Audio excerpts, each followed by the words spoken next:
Pregnancy plan ചെയ്യുന്നവർ നിർബന്ധമായിട്ടും അറിഞ്ഞിരിക്കേണ്ട കുറച്ച് പ്രധാനപ്പെട്ട കാര്യങ്ങൾ ഞാൻ പറഞ്ഞുതരാം. അപ്പോൾ ഇത് ഫോളോ ചെയ്യുകയാണ് എന്നുണ്ടെങ്കിൽ ഇത് നിങ്ങളുടെ പ്രഗ്നൻസി ജേർണി കുറച്ചുകൂടെ എളുപ്പമാക്കി തരും.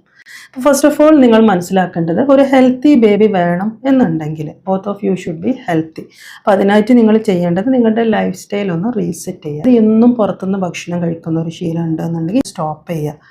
മധുരം കുറക്കുക, പ്രോസസ്ഡ് ഫുഡ് ഭക്ഷണത്തിൽ കുറക്കുക. Weekly once it's okay.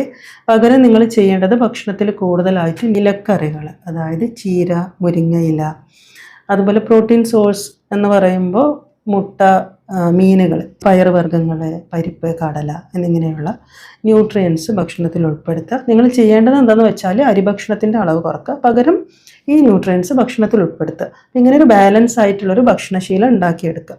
ഇതോടൊപ്പം ഒരു ദിവസം ഒരു മിനിമം 6 മണിക്കൂറെങ്കിലും ഉറങ്ങാൻ ശ്രദ്ധിക്കുക. കഴിയുന്നത് നേരത്തെ തന്നെ ഉറങ്ങാൻ ശ്രദ്ധിക്കുക. ഹോർമോണൽ ഹെൽത്തിന് സ്ലീപ്പ് വളരെ ഇമ്പോർട്ടൻ്റ് ആണ്. മൂവ്മെൻറ്റ് തീരെ ഇല്ലാത്തവരാണെങ്കിൽ ഡെയിലി ഒരു അരമണിക്കൂർ നടത്തം സ്റ്റാർട്ട് ചെയ്യുക.